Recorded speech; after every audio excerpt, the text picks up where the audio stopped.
We're in the back sticking our heads out, looking around, seeing so many incredible people in this room. We are so happy to be here to support the ROP program.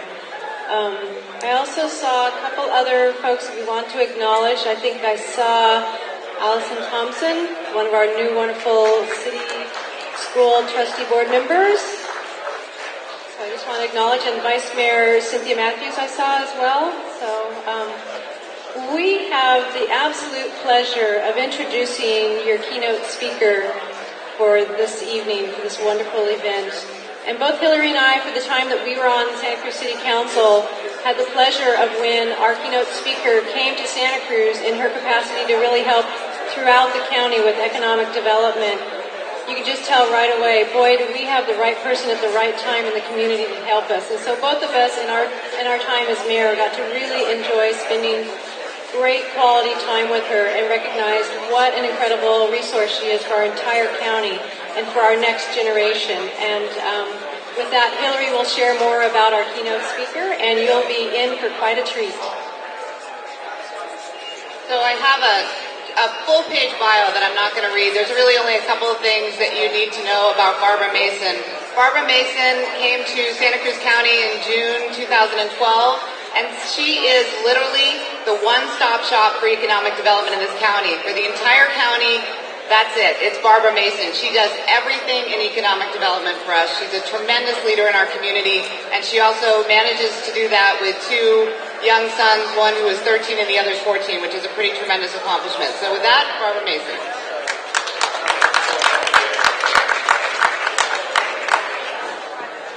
Okay.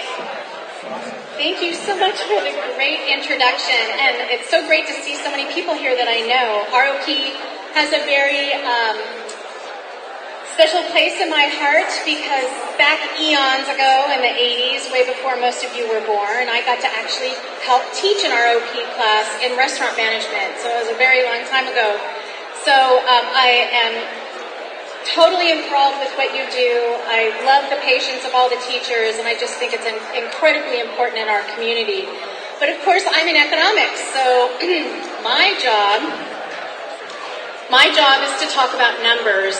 And so I'm here this evening to talk to you about the economy and what is happening in Santa Cruz County as we start moving forward.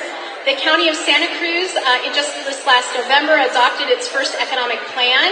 And we have an economic strategic plan with a vision statement, and we'll be moving forward with a new work plan for the county for the next 2 years. We're currently working on our budget for that plan, and we're all eagerly anticipating what's going to be happening over the next few years in the county. Next slide. So here's our employment trends right now in the county. Currently, there's approximately 111,000 jobs. About 91,700 employees.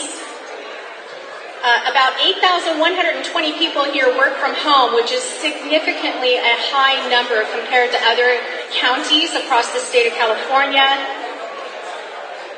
We have pulled apart some of that number, and that's why if you've read in the paper about the Etsy program and that we're training artists on how to sell online right now, that's the reason why. There's over 400 Etsy stores in the county and about 1,200 eBay stores that are actively selling goods online. We have 11,800 sole proprietors, and we did have some job loss during the recession, but we've been superseding those numbers now by leaps and bounds over the last several months. Next slide. So we do have many fabulous companies that are here, as well as education and medical businesses. These are some of the top Santa Cruz County employers, including everything from Dominican Hospital and Granite Construction. Next slide. UCSC, Monterey Mushrooms, a lot of businesses that we use on a regular basis. Next slide.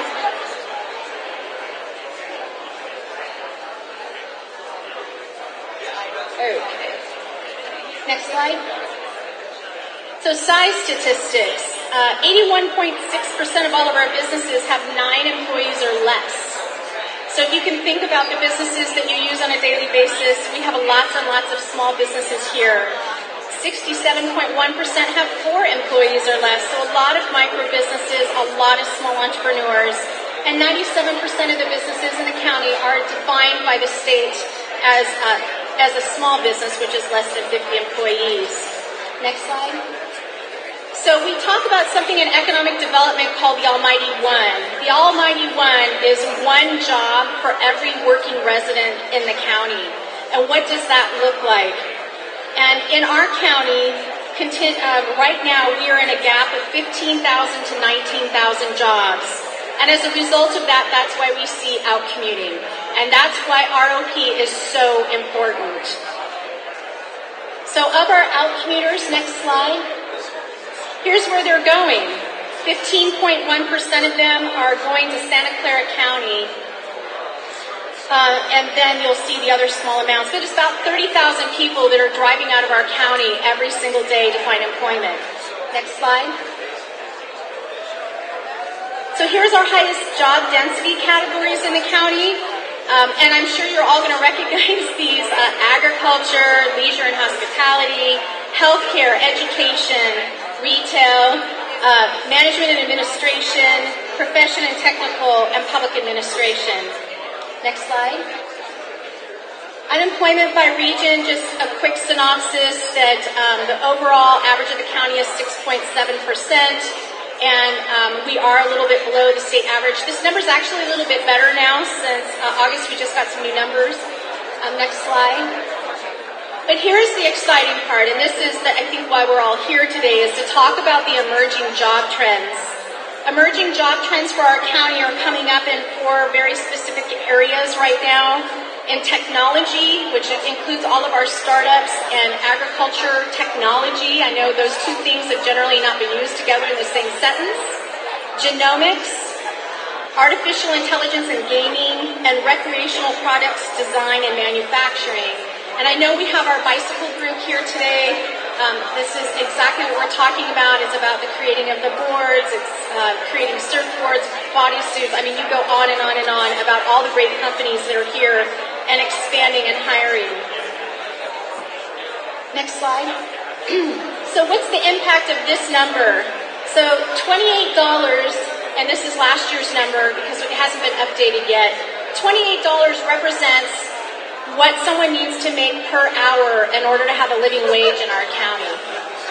So, okay, I heard laughing, but yes, it's absolutely true. That's where we are right now, and that's because the cost of living is so high. There is a lot of factors that impact that, especially the cost of living, but it also is the amount of housing that we are short currently in our community. So currently we're in deficit of about 2,700 homes for the existing population, and we continue to grow at a very nominal 2% rate a year. So as we keep moving forward, concentrating on housing, really good paying jobs for people will be the focus of the county for the next few years. I will be available for questions if anybody wants to come and talk to me afterwards. I'm happy to answer any, and I hope everybody has a great time at the fair. And I thank everyone again, Mark and his crew, for inviting me to come and speak with you today. Thank you.